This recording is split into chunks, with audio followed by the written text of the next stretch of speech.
Ano ba ang inaasahan ng parokya sa akin?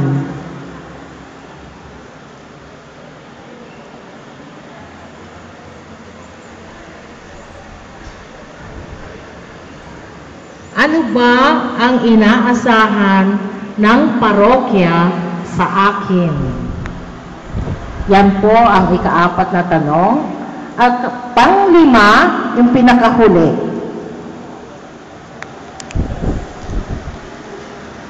Ano ba ang natatanging papel na aking gagampanan para matulungan ang aking parokya?